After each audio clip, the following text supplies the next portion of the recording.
अमीर बेटी का सौदा।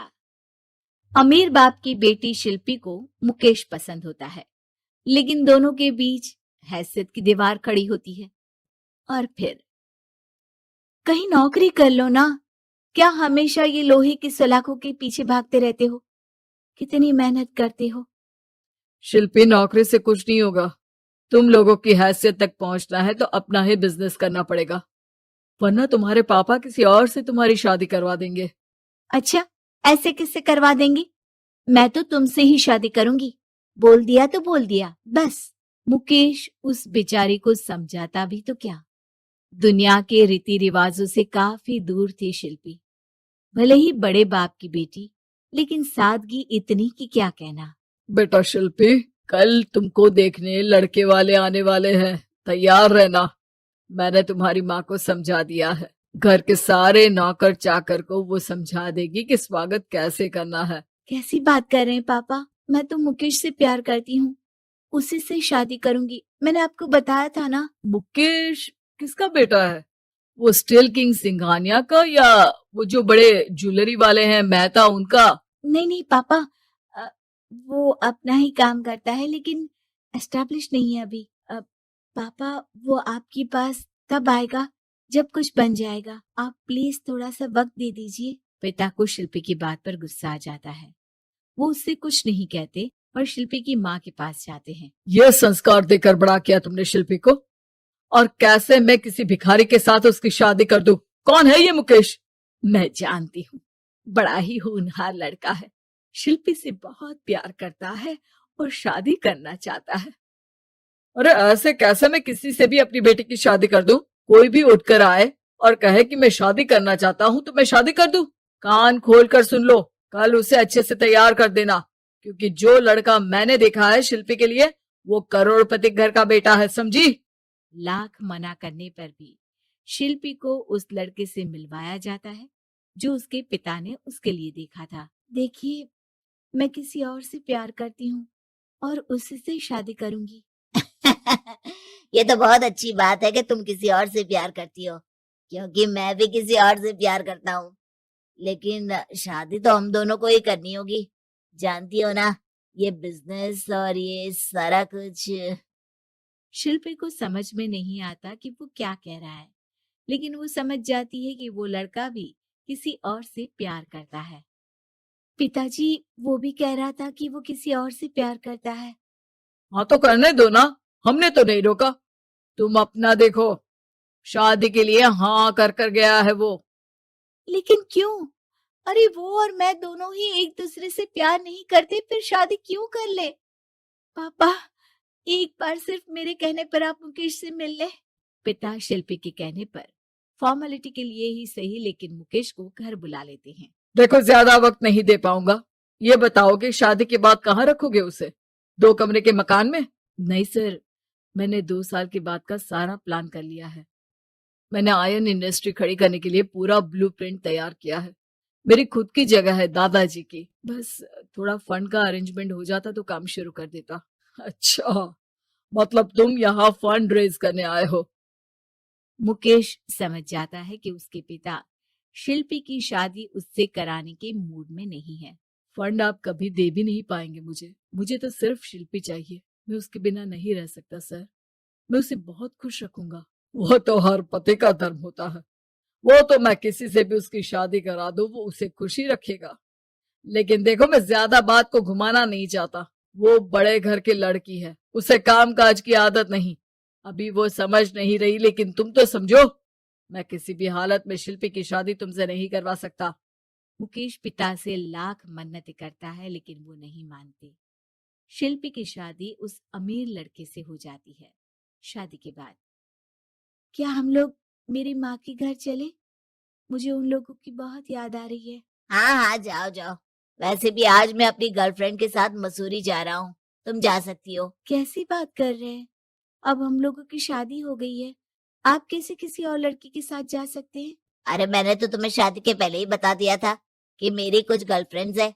अब प्लीज ये टिपिकल बीवी वाला रोना धोना शुरू मत कर देना। शिल्पी पिता के घर जाती है और माता पिता को सारी बात बता देती है। इतना गंदा इंसान निकलेगा, मैंने तो सोचा ही नहीं था। अरे क्यों कराई मेरी फूल जैसी बेटी की शादी ऐसे घर में। और तो क्या हो गया, शुरू शुरू में हर घर में ऐसा होता है, धीरे धीरे ठीक हो जाएगा। और वैसे भी उन लोगों के साथ हम लोगों की एक बड़ी डील फाइनल हुई है, समझी। उन लोगों से रिश्ता बनाकर रखो, तभी पैसों की बारिश होगी। पापा, अब समझ में आया कि आपने मेरे साथ ऐसा क्यों किया। मुकेश आपके सामने गिड़गिड़ा कर गया कि वो मुझे बहुत खुश रखेगा, लेकिन आपने मेरी शादी एक ऐसे लड़के से करा दी जो किसी और लड़की से प्यार करता है और शादी सिर्फ समझौते के लिए कर रहा है। पापा, मैं जा रही हूँ, लेकिन इस घर में कभी पैर भी नहीं रखूंगी। आपने मुझे सामान की तरह इस्तेमाल किया। माँ शिल्पी को बहुत रोकती है, लेकिन वो एक नहीं सुनती। कुछ समय बाद, शिल्पी, मुझे नहीं लग रहा कि अब हम दोनों के बीच ये शादी और रह पाएगी। मैं किसी और से शादी करना चाहता हूँ। वैसे तुम परेशान मत हो ना, तुम्हारे पापा के साथ हम लोगों की डील जो चल रही है ना, वो नहीं रुकेगी, क्योंकि तुम बहुत अच्छी लड़की हो। ठीक है, मैं जा रही हूँ, तलाक के पेपर में साइन करके।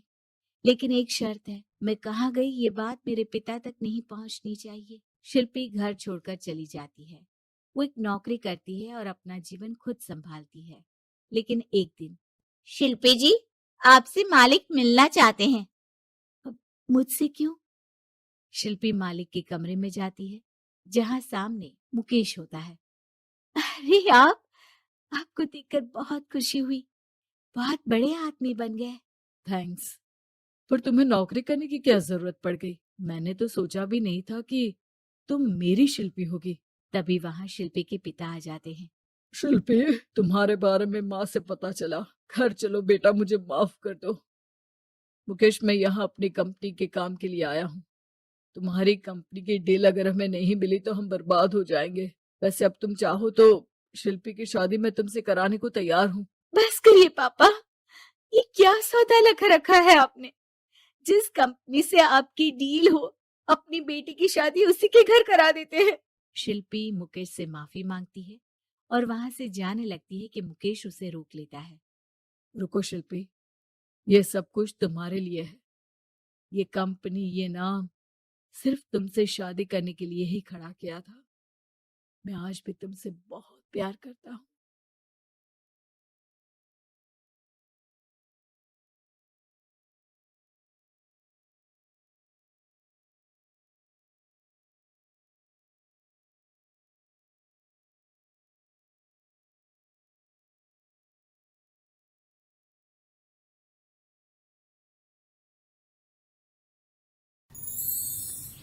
रोशनपुर नाम के गांव में चंदा और शांति नाम की जिठानी और देवरानी रहती थी। चंदा का पति बहुत पैसे वाला था, उनके पास किसी भी चीज की कोई कमी नहीं थी। और उसके विपरीत शांति का पति बहुत ही गरीब और नशेड़ी था। शांति चंदा के घर में काम करके अपना घर चलाती थी। भाभी, घर पर खाने के लिए कुछ भी नहीं है, अगर आप थोड़ा खाना दे पाए तो बहुत मेहरबानी होगी। मुझे जो भी पैसे मिलते हैं वो तो आपके देवर नशे में उड़ा देते हैं। ये तुम लोगों का ना रोज रोज का ड्रामा हो गया है। अब देवर जी कमाते नहीं है तो मैं क्या करूं? तुम्हारा पति तो तुम्हारी सारी कमाई दारू में उड़ा देता है, रहने दो भूखा उसे। अरे ऐसे मत बोलिए भाभी, आप तो जानती ही हैं कि वो मन के कितने साफ हैं, पर इस बेरोजगारी के कारण उन्हें दारू पीने की लत लग गई है। अरे अपना ये रोना गाना बाद में कर लेना, पहले काम निपटा ले घर का। मेरा और टाइम खराब ना कर। जा गेहूं पीस ले, फिर तुझे कपड़े भी धोने हैं। शांति रसोई घर में जाकर गेहूं पीसने लगती है। पीसते पीसते कुछ गेहूं वहां कपड़ों में गिर जाते हैं, जिसे देखकर उसके दिमाग में एक आइडिया आता है। क्यों ना ऐसे ही थोड़े गेहूं मैं अपने पल्लू में बांधकर घर ले जाऊं, फिर एक बर्तन में जमा कर लूंगी और उसे पीसकर रोटी बना लूंगी।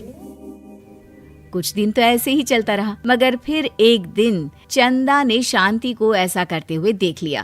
अरे पहले तो मुझे लगा तुम लोग बस गरीब हो, पर तुम लोग तो चोर भी हो। चोरनी कहीं की। मुझे तो लगता था तू गेहूं पिसती है, पर तू तो अपने पल्लू में गेहूं छुपाकर ले जाती है। निकल मेरे घर से। मुझे माफ कर दो भाभी, हमारे पास खाने के लिए एक दाना तक नहीं था, इसलिए मुझे ये सब करना पड़ा। अरे तुम लोग मेरे रिश्तेदार हो, इसीलिए दया कर कर तुझे मैंने अपने घर पे काम पर रख लिया, पर तू और तेरा पति हमारे खानदान का नाम मिट्टी में मिलाने पर उतारू हो चुके हैं। आपको मुझे जितनी गालियां देनी है दीजिए, मारना है तो मार भी लीजिए भाभी, पर मुझे काम से मत निकालिए। परिवार की बात है, वरना कोई और ऐसा काम करता ना तो धक्के मार कर कब से घर का बाहर निकाल दिया होता। रोते रोते शांति अपने घर चली जाती है, जहां उसका नशेड़ी पति कहता है, अरे कहाँ रह गई थी कामचोर, इतनी देर क्यों कर दी? आज पैसे लाई कि आज भी खाली हाथ वापस आ गई है? अपने हाथ दिखा, जरूर पैसे छुपा लिए ताकि मैं दारू ना पी पाऊं। नहीं जी, मैं आपसे क्यों छुपाऊंगी, और अभी आप दारू पीने की बात कर रहे हैं, उसी कारण तो आज हम लोगों की ये हालत हो गई है। किसी काम की नहीं है तू, बिना मार खाए समझेगी नहीं। रख, अभी तेरे होश ठिकाने लगाता हूँ। रामलाल शांति को बहुत मारता है। शांति का मन दुखी हो जाता है और वो गांव के तालाब के पास के एक पेड़ के नीचे बैठकर फूट फूट कर रोने लगती है। मैंने कभी किसी का बुरा नहीं किया, फिर भी भगवान मेरे साथ ऐसा क्यों कर रहा है? मैं तो रामलाल जी की फिक्र करती हूँ, फिर भी उन्होंने मुझे इतना मारा। तभी उसे एक आवाज सुनाई देती है, रोने की कोई जरूरत नहीं है बेटी, चिंता क्यों करती हो? ये आवाज कहाँ से आ रही है? शांति अपने आसपास देखती है, उसे कोई नहीं दिखता। वो ऊपर देखती है, जहाँ उसे एक छोटी सी परी दिखती है। आप कौन है? आप तो कोई परी लगती हैं। हाँ बेटी, मैं इसी पेड़ पर रहती हूँ। मैंने तुम्हारी सारी बात सुनी, अब तुम्हें फिक्र करने की कोई जरूरत नहीं। अपनी आंखें बंद करो। शांति आंखें बंद करती है और जादुई परी अपनी छड़ी घुमाती है। उसकी छड़ी घुमाते ही पेड़ के सारे पत्ते सुनहरे रंग के हो जाते हैं। परी उनमें से एक पत्ता तोड़ लेती है और फिर से अपनी छड़ी घुमाती है, जिसके कारण सारे पत्ते पहले की तरह साधारण से दिखने लगते हैं। आंखें खोलो बेटा। लो, इस पत्ते को ले जाकर अपने तकिए के नीचे रख देना। ये तो एक साधारण पत्ता है, इससे क्या होगा? ठीक है, अगर आप कहती हैं तो मैं इसे रख लेती हूँ। शांति उस पत्ते को लेकर अपने घर जाती है और अपने कमरे में तकिए के नीचे रखकर सो जाती है। सपने में उसे वही पेड़ वाली जादुई परी दिखाई देती है। बोलो शांति, क्या चाहिए तुम्हें? मैं चाहती हूँ हम बहुत अमीर हो जाए और मेरे पति नशा करना छोड़ दें, उन्हें कोई काम भी मिल जाए। कल जब तुम सुबह नींद से जागोगी, तुम्हारी इच्छा पूरी हो गई होगी। अगली सुबह शांति नींद से जागती है। अपने आसपास का नजारा देखकर चौंक जाती है। उसके बिस्तर पर चारों तरफ सोने चांदी रखे हुए थे। हे भगवान, कहीं मैं सपना तो नहीं देख रही? इतना सारा सोना, वो भी मुझ गरीब के पास। रामलाल जी को बताती हूँ, वो बहुत खुश होंगे। शांति जैसे ही कमरे के बाहर जाती है, वो देखती है कि रामलाल सूट बूट पहने काम के लिए बाहर जा रहा होता है। मुझे शहर में एक नौकरी मिल गई है शांति, मुझे आने में देर हो जाएगी, घर का ध्यान रखना। और इस तरह शांति बहुत अच्छा जीवन बिताने लगती है। उसके पास अब किसी भी चीज की कमी नहीं रह जाती। रातों रात शांति के पास आए इतने पैसों को देखकर उसकी जिठानी उससे पूछती है, अरे क्यों रे शांति, कहीं बड़ा हाथ मारा है क्या? अचानक तुम लोगों के पास इतना पैसा कैसे आ गया? नहीं नहीं भाभी, ये सब तो जादुई परी के दिए हुए पत्ते का कमाल है। शांति जादुई पत्ते के बारे में सारी बात चंदा को बताती है, जिसे सुनकर चंदा के मन में लालच आ जाता है और वो झूठ मूठ रोते हुए उसी पेड़ के नीचे जाती है, जहाँ उसकी रोने की आवाज सुनकर जादुई परी कहती है, क्या हुआ बेटा, क्यों रो रही हो? मैं बहुत गरीब हूँ, मेरे पति मुझे बहुत मारते हैं, अब मैं जीना नहीं चाहती। चिंता मत करो बेटा, अपनी आंखें बंद करो। जादुई परी चंदा को भी उसी पेड़ का एक पत्ता देती है और तकिए के नीचे रखने को कहती है। चंदा उस पत्ते को लाकर अपने तकिए के नीचे रख लेती है और अगली सुबह जब उठती है तो उसके कमरे में चारों तरफ सांप बिच्छू रहते हैं। अरे बचाओ बचाओ, कोई मुझे बचाओ। ये कैसा पत्ता है जिसे लाने के बाद उस गरीब शांति के पास तो इतना सारा सोना आ गया, और मेरे चारों तरफ ये सांप बिच्छू। अरे कोई बचाओ। चंदा अपनी जान बचाती हुई शांति के पास जाती है। चलिए भाभी, मुझे लगता है आपके घर में सांप बिच्छू को बस जादुई परी ही हटा सकती है। दोनों मिलकर जादुई परी के पास जाते हैं। ये सब तुम्हारे बुरे इरादों का नतीजा है चंदा।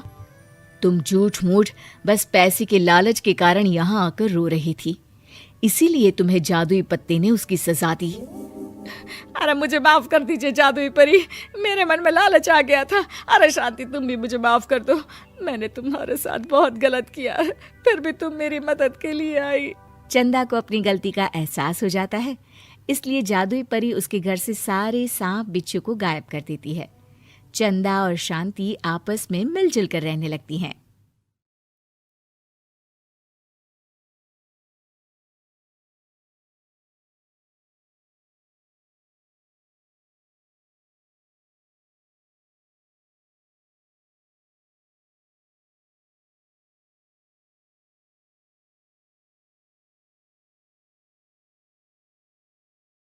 अंधी सास का सच। निशा की सास अंधी थी, वो ठीक से देख नहीं सकती थी, लेकिन शादी के बाद, माँ जी खाना खा लीजिए, और हाँ मैं आपको दवाई दे रही हूँ, वो भी खा लीजिए। नहीं नहीं बेटा, तू बस खाना बना ले, मुझे अंदाजा है मैं खुद ही खा लूंगी सब कुछ। रोज सुबह निशा की सास की आदत थी। निशा बेटा, सब्जी दे दे, मैं काट देती हूँ। अरे नहीं नहीं माँ जी, आपको चाकू लग सकता है। नहीं नहीं बहू, मुझे अंदाजा है कि कैसे काटना है, काफी वक्त से कर रही हूँ ना मैं। वैसे भी डॉक्टर ने कहा है कि थोड़ा बहुत काम करना जरूरी होता है। माँ जी, डॉक्टर ने कहा है तो दे देती हूँ आपको, लेकिन मेरा मन नहीं मान रहा। अरे बहू, काम नहीं करूँगी तो कैसे चलेगा, बिल्कुल ही अपाहिज हो जाऊंगी। निशा सास को वो जो काम बोलती वो करने दे देती है। एक दिन निशा की सहेली का फोन आता है। सास सुन रही होती है कि वो किसी से बात कर रही है। क्या हो गया रमा, हमेशा परेशान से ही क्यों रहती हो? आ जाओ ना कभी मेरे घर पर। अरे नहीं रे, तुझे परेशान नहीं करना चाहती हूँ। मैं जानती हूँ तेरी सास अंधी है। अरे कैसे मैनेज करती होगी तू अकेले? मेरे घर में मेरी सास कोई काम नहीं करती। मैंने तो इनको साफ कह दिया है कि काम करेंगी तो ठीक है, नहीं तो इन्हें वृद्धाश्रम छोड़ आऊंगी। निशा की सास सहेली की बात सुनकर डर जाती है। वो बिना निशा का जवाब सुने वहां से चली जाती है। सास के जाने के बाद निशा कहती है, अरे नहीं नहीं, मेरी सास तो पूरा काम करती है। वो सब्जी काट देती है तो मैं छोंक देती हूँ, वो आटा गूंथ देती है तो मैं रोटी बना देती हूँ। अरे माँ जी तो झाड़ू भी इतना अच्छा लगाती है कि किसी को लगे ही नहीं कि किसी अंधे इंसान ने झाड़ू लगाया होगा। तू तो किस्मत वाली है। अरे मेरी सास के तो सारे अंग ठीक होने के बाद भी मगरमच्छ की तरह पसरी रहती है, सारा दिन सारी रात। अरे पता नहीं बुढ़िया को इतनी नींद आती भी कैसे है। खैर, वक्त बीतता है और एक दिन निशा मोहल्ले में पति के साथ जा रही होती है कि सास की सहेली मिल जाती है। अरे आंटी कैसी हैं आप? कहाँ जा रही हैं? तुम लोगों के घर ही जा रही हूँ बेटा, तेरी माँ ने बुलाया है, कह रही थी बहुत जरूरी काम है। वैसे तुम लोग कहाँ जा रहे हो? हम मेरे मायके जा रहे हैं। अच्छा, आप मम्मी जी के पास रहेंगी तो हम लोगों को कोई चिंता भी नहीं होगी। बेटा बहू चले जाते हैं। सहेली निशा के घर में जैसे ही घुसती है, उसकी सास कहती है, आ गई रीना, जब से अंधी हो गई हूँ तू तो आती ही नहीं घर। अरे क्या बताऊं सीमा, तेरा तो मुझे कुछ समझ में ही नहीं आया। अरे जैसे ही बेटी की शादी हुई उधर तू अंधी हो गई, कैसे? मतलब समझ में नहीं आया। सास जोर जोर से हंसती है। अरे पागल हो गई है क्या? किसी अच्छे डॉक्टर को दिखाना, ठीक हो जाएगी। मन नहीं करता क्या दुनिया देखने का? कल को पोता पोती होंगे, उन्हें कौन खिलाएगा? तेरी भी तो बहू आई है, तेरे भी तो बेटे को बच्चा हुआ, कितना खिला लिया तूने। अरे हमारी तो किस्मत ही फूटी थी। लड़की की पहले दिन से ही डिमांड थी कि सास ससुर के साथ नहीं रहना, चाहे जो हो जाए। अब बोल क्या करती मैं? फिर क्या कर लिया तूने?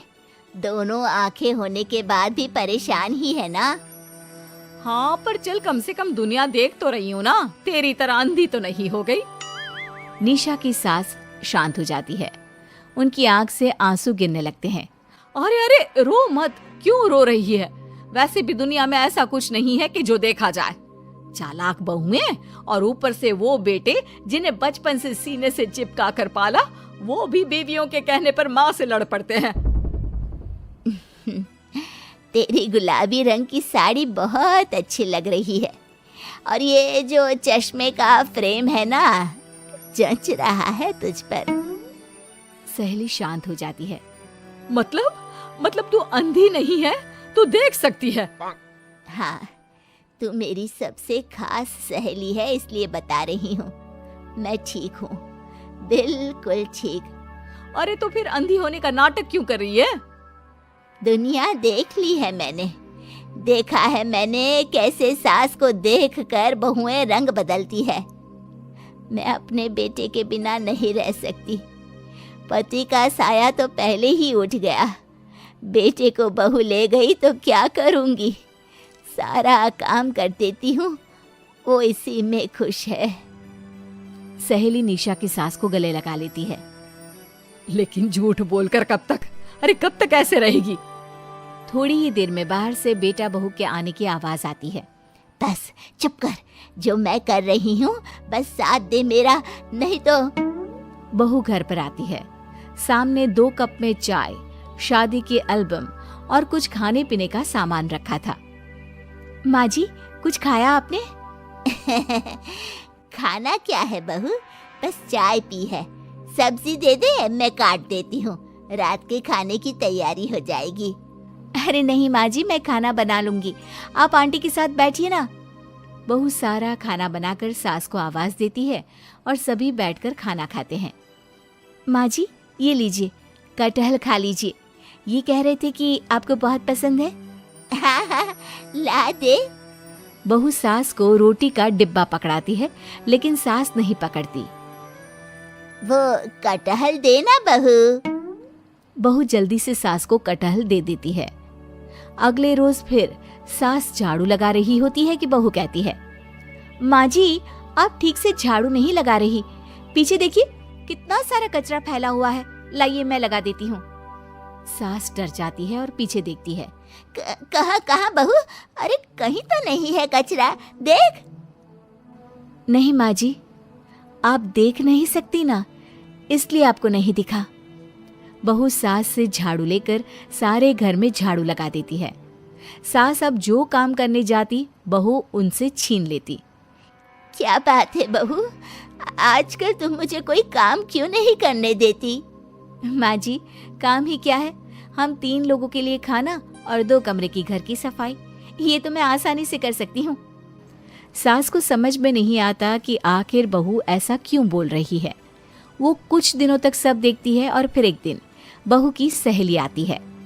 अरे रमा, क्या बात है, कैसे आना हुआ? बैठ, मैं चाय लाती हूँ।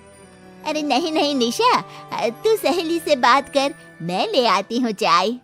वाह, क्या बात है, तेरी सास को आंख से दिख भी नहीं रहा, लेकिन चाय बनाने को तैयार। और एक मेरी वाली है, हाथ पैर हिलाने की भी पैसे लेती है। वैसे यार आज मैं रिलैक्स हूँ, छोड़ आई मैं उन्हें वृद्धाश्रम। सास डर जाती है और अंदर से चाय बनाकर ले आती है, लेकिन डर के मारे सास के हाथ से चाय की ट्रे गिर जाती है। बहू की सहेली बोल पड़ती है, अरे कुछ काम होता नहीं है तो करती क्यों है बुढ़िया, एहसान दिखाने के लिए? अरे मैं तो कहती हूँ तू भी इस अंधी को वहीं छोड़ा। नहीं नहीं निशा बहू, मुझे माफ कर दे, गलती से ट्रे गिर गई, मैं सारा काम करूँगी, बस मुझे मेरे बेटे से अलग ना कर, मैं नहीं रह पाऊंगी उसे देखे बिना। बस माँ, यही सुनना था। आप देख सकती हैं, फिर भी डर के मारे जो नाटक आपने अंधी होने का खेला, मैं उसे खत्म करना चाहती थी। माँ जी, आप घर की बड़ी हैं, मेरे पति की माँ है, मेरे लिए आपकी जगह भगवान से कम नहीं। आप अंधी नहीं भी होंगी तो भी मैं कभी भी आपको खुद से दूर नहीं करूंगी। माँ जी, मेरा विश्वास रखिए। फिर निशा सहेली को देखती है। अच्छा होगा रमा कि तू मेरे घर से चली जाए, क्योंकि मेरे घर में ऐसे लोगों के लिए कोई जगह नहीं है जो बड़ों की इज्जत नहीं करते। सास चैन की सांस लेती है।